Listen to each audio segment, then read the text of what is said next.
together here today. So, I know Ken and Debbie are just enjoyed to have you guys come down as far as you did today.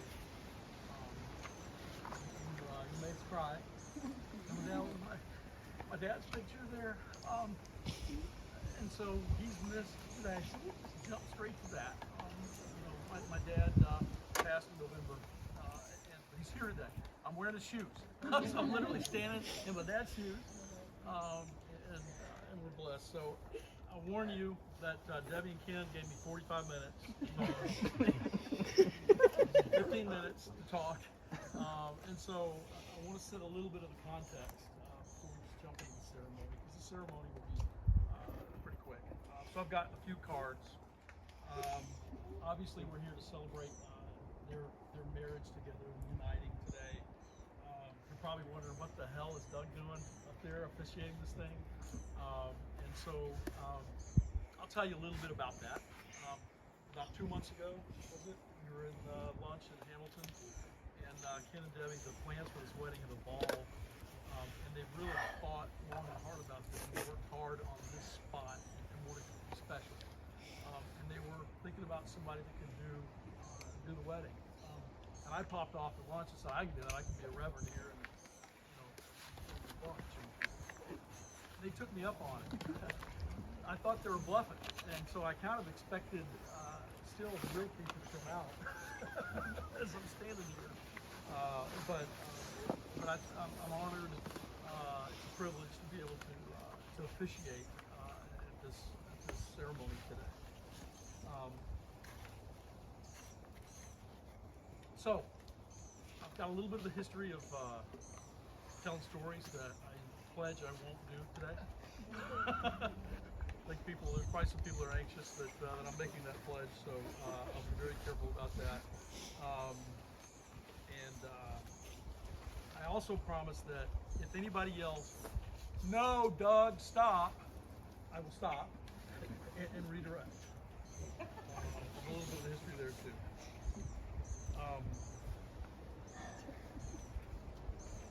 So I want to talk about the farm a bit, because this place was something that was chosen purposely, specifically this tree that we're standing under. The farm was something that has been special to us for a long time, and this tree is called the magic tree. When we discovered it, one of the kids, I think it may have been Taylor, looked at it. There was a limb that went down, looked like it had a hand, and it was named magic tree. So you got all the adults around here when we come down, we talk about this as a landmark. Oh, it's over by the magic tree, which people think they're not that big. But so the family has had this place for 173 years. It's been in the Short family since 1859. Ken and my great-great-great-great-grandfather, William Short, bought this place from the original land grant owner in 1859. And he bought it after having to move up from Lampasas after he became unpopular in Lampasas. The road that you walk down here is an old game trail. Who knows how old it is, but it was a game trail that Native Americans have passed along. It was a road that became the road from kind of up in the Fort Worth area down to Hamilton. It crosses the Leon River. If you follow it all the way down, there was a place, a little water crossing. So when you think about this tree and how long it has stood here today, all the beings and things that have passed by it, and surely taken shelter and sanctuary under the canopy of this tree, it really is a special place. You should have seen what it looked like about a month and a half ago, and Ken, Debbie, and Lane and Amanda have poured their heart and soul into cleaning this up so that we can sit here and be comfortable today, and come here and kind of make this place even more special. So I'm proud of you guys for doing that, and it's awesome. My mom's and my aunt Debbie's parents, KJ Preston and Norma Lee Short, met on a bridge, County Road 203 bridge over the Leon River, when it opened back in the, I I guess, 40s, at a block party for the ceremony that opened that bridge. And so they're in this place as well.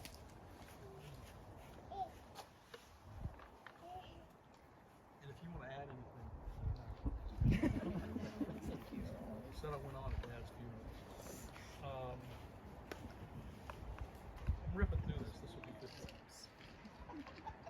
So the neat thing about this tree, and I kind of talked about this when I got here. Ken said, you know, I did a little math on this, and I estimate this tree to be 173 years old. I thought, oh my God, it's older than that, surely, because some of the things I talked about, Indians passing by and all this, right, ties into that. So I quickly went to look to see how you estimate the age of live oak, and I found a site that said you measure the diameter. So this tree is 5 feet 4 inches in its diameter. A live oak tree grows about 10 inches in the first 76 years of its life, and then thereafter it grows an inch every 6 years. So if you do the math on that, this tree is 400 years old. Wow. And so it really is a special place. And if you think about all the weather, the tornadoes and ice storms and droughts and floods and windstorms that this tree has seen, you know, animals took shelter under this tree. I'm sure Native Americans have. We are right now. This tree truly is something special and magical.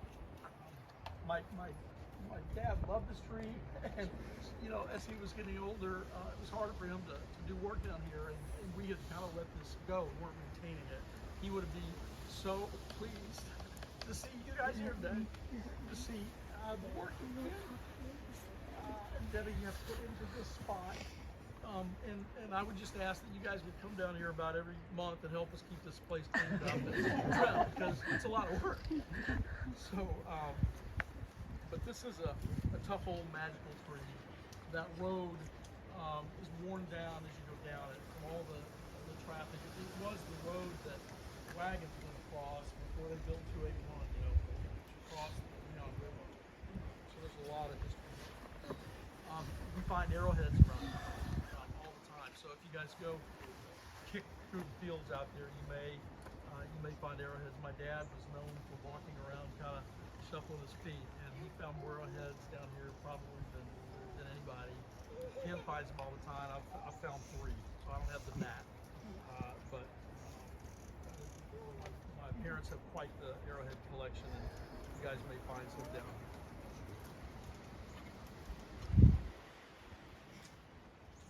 All the old cars, I think, are a testament again to how much life has been down here. There's an old, I don't know what this one is up here.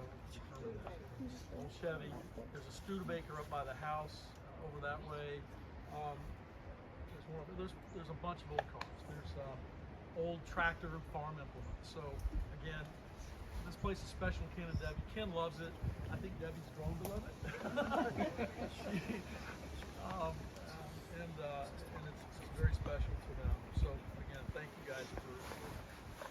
One other thing I'd like to say, as far as shelter goes, my great-great-grandfather, my mom and aunt told me this, that during the Depression, they let people come onto this place and build little one-bedroom homes. And so if you walk around, sometimes you'll find these squared-off stones, limestone stones, maybe a stovepipe. They're kind of scattered around. You might wonder why that's where it is, and that was somebody's house, and so they shared this place with people in need. So this is a really neat, nurturing place, and it's been neat. You know, my parents have ranched cattle. Ken has kind of taken that on. You know, now it's hard without the hay, but Debbie's probably going to be a cattle rancher too, I'm guessing. You know, going forward, but. Just as we talk today, you might kind of just let your eyes gaze and think about all the time that's passed here and all the people that have been here, and you guys are now etched into this place.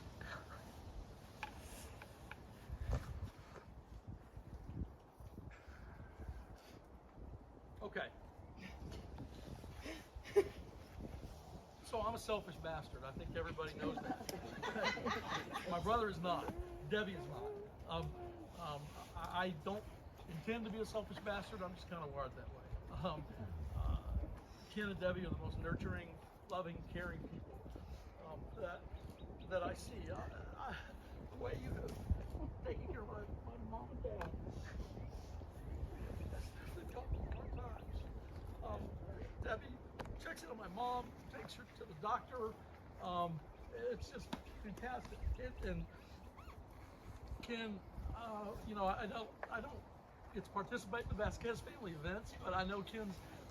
It feels like he's very active and loves you guys very much, and tries to do what he can for folks. So I think everybody that's here today is blessed for knowing them. And if you needed a shirt off their back or food off their plate, Debbie and Ken would do that for you. And so it's a blessing. And I'm going to tell one story about Ken. So when I was about 8, 9 years old, I was in the bathroom taking a bath. And Dad had come home from the grocery with Ken. Stop him. And Dad came in with a candy bar and said, "Your brother thinks about you." Ken asked for a candy bar, and I said, "Yeah." And he said he wanted to get you one too. And so I felt guilty about that. I remember that story to this day. And I think about, it wouldn't have occurred to me. And I felt like Dad was chastising me for being a selfish bastard at 8 years old.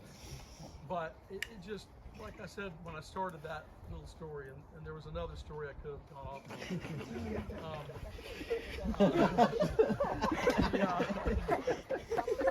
I thought somebody would get on no Doug, but anyway, that's who they are. So it's neat to watch a family grow. Our family had been large, and I think over the years we've kind of seen our family shrink. And with Debbie and your family coming in, and Marcus and Baylin and Maya, and just getting to know the Vasquez family, we can tell that you guys are truly a family and care for each other. And it feels like our family's getting bigger and growing, and we love the values that it seems like you guys have. So hopefully we'll do more of these things together down here. Debbie's a wonderful addition to the family, and you're going to be a great sister-in-law. All right, let's get to the ceremony. How am I doing on time? 12 minutes. Okay, so this is a ceremony that Ken asked me to provide, so we'll walk through this. And we haven't rehearsed this. We're here today in this place because each of us has somehow touched the lives of Ken and Debbie. We're the community that they have called on to witness their marriage. Marriage is intended to be a lifelong partnership made publicly by those who choose to pledge their fidelity, their companionship, their love, and their trust in one another. Ken and Debbie have chosen to pledge these things to each other with the love and support of their family. Your presence today is a symbol of the love and support that each of you offers, and allows them to officially start their life together, surrounded by those dearest and most important to them. Ken and Debbie, we welcome you to this special moment in your lives, to the place you have earned in each other's hearts, and you guys have really worked hard at that and care for each other. We join with you on this day as you commit for everyone present that from this point forward you shall live as one. Ken and Debbie, are you now prepared to commit yourselves to a life seeking to grow as individuals and as a couple year in, year out, with nourishment and support? Support only you can give to one another.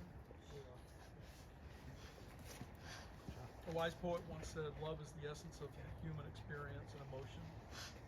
It is the root of all and everything we do. Love enriches our experience and fills our lives with meaning and gives us a firm base from which to grow, to learn, and to change. There, nestled in the soil of our daily lives, lifting us up towards the light, is love." Ties into this tree. From now on, let this tree be a symbol of your married life as you grow together in love, lifting each other up. The years ahead will bring changes in season and many types of weather, blustery days when the sun is hidden behind the clouds, cleansing rain and joyful warm days of summer, the bounty and beauty of fall throughout the years to come. Let your love stand strong and mature, remaining steady in its foundation, whatever changes life brings, as this tree has withstood and thrived through so many seasons. Lane, may I have?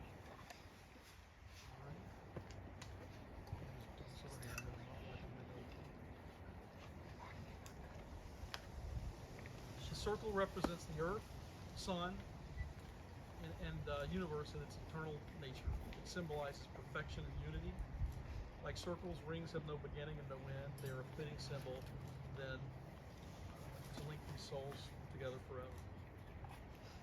You can place this ring on Debbie's finger and you have it now. Okay.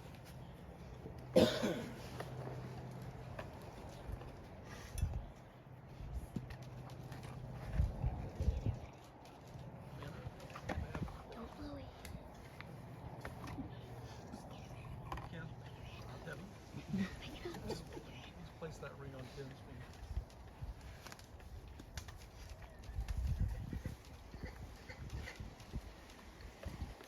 Here's the payoff. By the power vested in me by the state of Texas and the Universal Life Church, and most importantly through Ken and Debbie's love and the witness of all present here, I now pronounce you husband and wife. You may now exchange a sign of your affection, whatever it may be.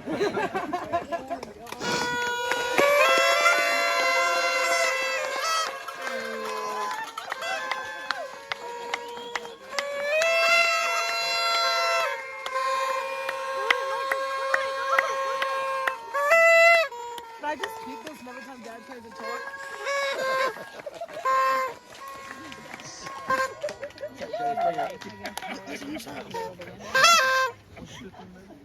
Can you blow it and say no, Doug, at the same I time? don't know if I can do that.